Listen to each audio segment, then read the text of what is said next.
शेख साहब, अब इमरान खान साहब खुदा का वास्ता दे रहे हैं नए आर्मी चीफ को और कह रहे हैं अच्छी बातें सुनी है उनके हवाले से। आपको लगता है खान साहब को अब अपनी बेस है, उनकी पॉपुलैरिटी है, उस पर भरोसा करना चाहिए या आर्मी की तरफ ही देखना चाहिए? वो नए आर्मी चीफ से कह रहे हैं, पहले जनरल बाजवा से कह रहे थे कि आप कुछ करें। देखें, आर्मी एक हकीकत है। पाकिस्तान की अजीम फौज और शाती दस्ते और पाकिस्तान की गाजी फौज, ये पाकिस्तान की सलामती की जामिन है और ये सारे सियासतदान गेट नंबर 4 की पैदावार है। सारे सियासतदान गेट नंबर 4 की पैदावार है। अगर इमरान खान ने ये बात की तो बिल्कुल दुरुस्त की।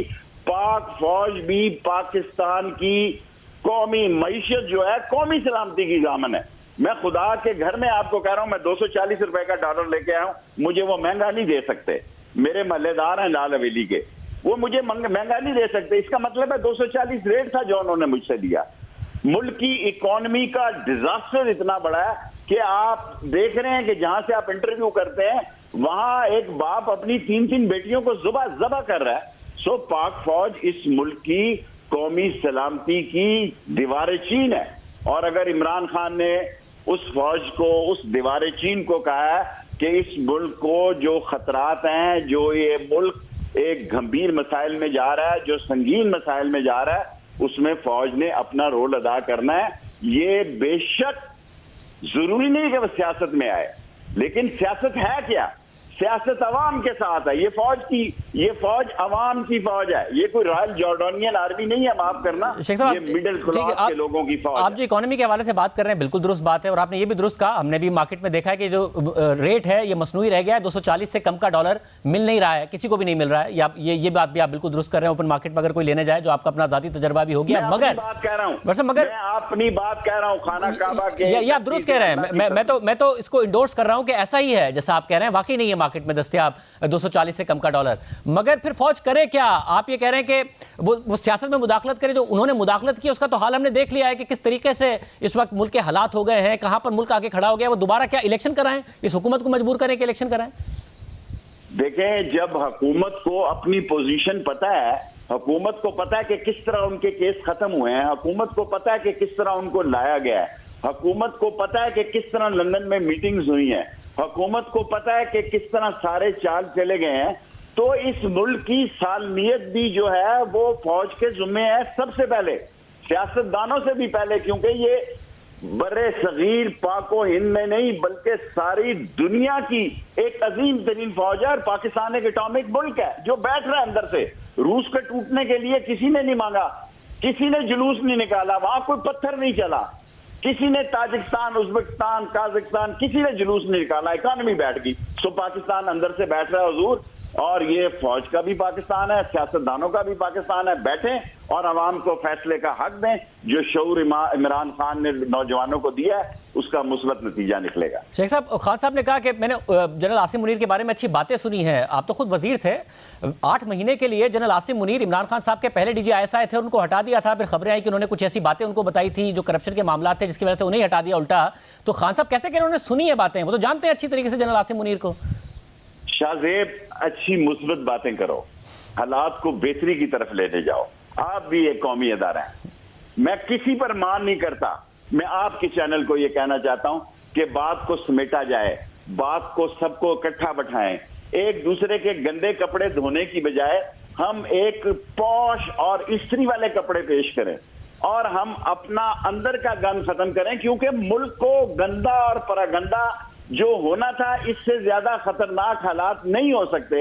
इसको ठीक करने के लिए आप भी शाहजेब एक रोल अदा करो। मगर शेख साहब, इसमें मसला ये है ना कि इस वक्त जो फौजी क़यादत है वो ऐसा नहीं है कि वो खान साहब को ज़ाती तौर पर जानती नहीं है। अगर वो ज़ाती तौर पर जानती है तो उन्होंने देखा है खान साहब किस तरीके से हुकूमत चलाते थे, किस तरीके से ऑपरेट करते थे। और अब खान साहब कह रहे हैं कि वो खड़े होंगे अमर बिल मारूफ के लिए, तो उन्होंने देखा नहीं है कि वो किस तरह खान साहब ऑपरेट करते थे। क्यों DGISI के तौर पर उन्हें हटा दिया था? फिर सहाफ़ियों से मिलकर भी उन्होंने कहा कि वो नहीं चाहते जनरल आसिम मुनीर मुल्क के आर्मी चीफ बने। मेरी बात सुने शाहजेब, इमरान खान के बारे में जो कुछ आपने तूफान खड़ा करना था कर लिया। क्या ये फौज को नहीं पता कि 1100 अरब डॉलर, 1100 अरब रुपए के केस किस तरह खत्म हुए? क्या ये फौज को नहीं पता कि रात को हल्फ उठाया, सुबह फर्द जुर्म लगनी थी? क्या नहीं पता लगा कि सारे प्लेट्स ऊपर कैसे गए, नीचे कैसे गए? क्या उनको नहीं पता लगा कि A1 फील्ड के फ्लैश कहां से बने? इसको आगे लेके जाओ।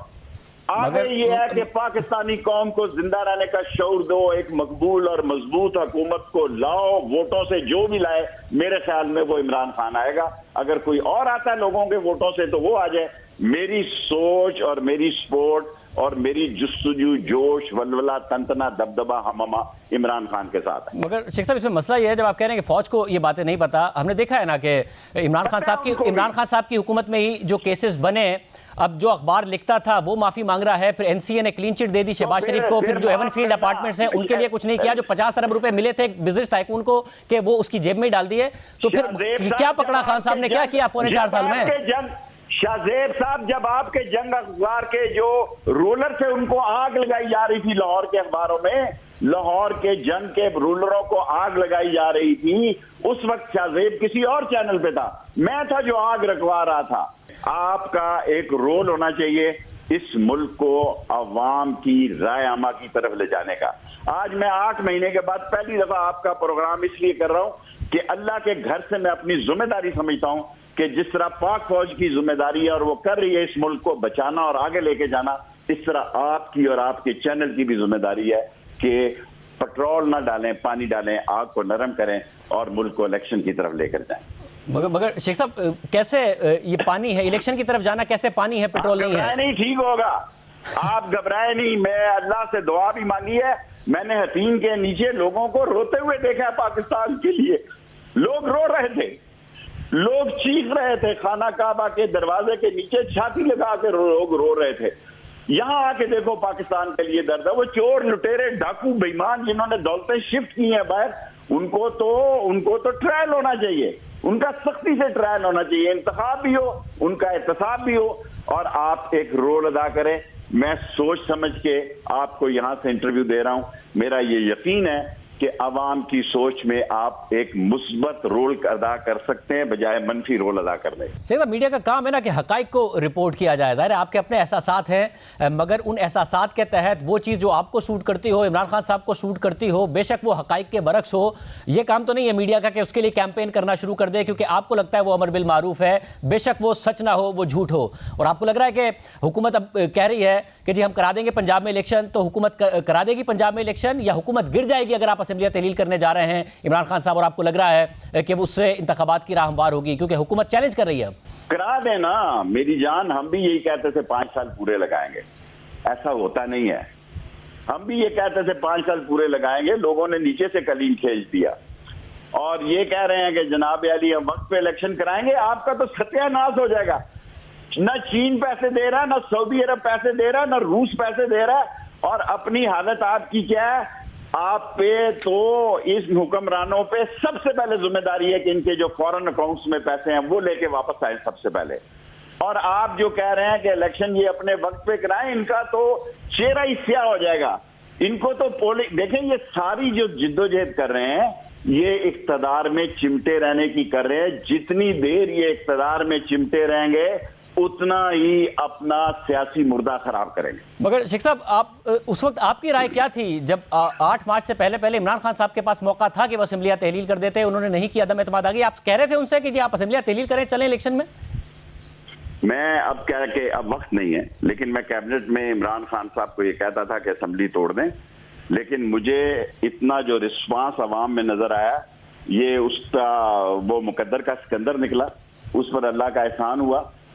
मैं ऐसे वक्त में ये बात कह रहा हूं कि हर सियासी वर्कर पर जो जिस पार्टी का है, इम्तिहान का वक्त हो उसके साथ खड़ा हो। मैं उसका इत्तेहादी था, साथ खड़ा हूं। इख्तदार आए तो देखी जाए, आप खड़ा रहें या ना खड़ा रहें, लोगों को कोई इतराज नहीं होता। लेकिन मैंने कैबिनेट में ये कहा था कि आप असेंबलियां तोड़ दें और इलेक्शन में जाएं, लेकिन मैं एक वोट की सियासत करता हूं।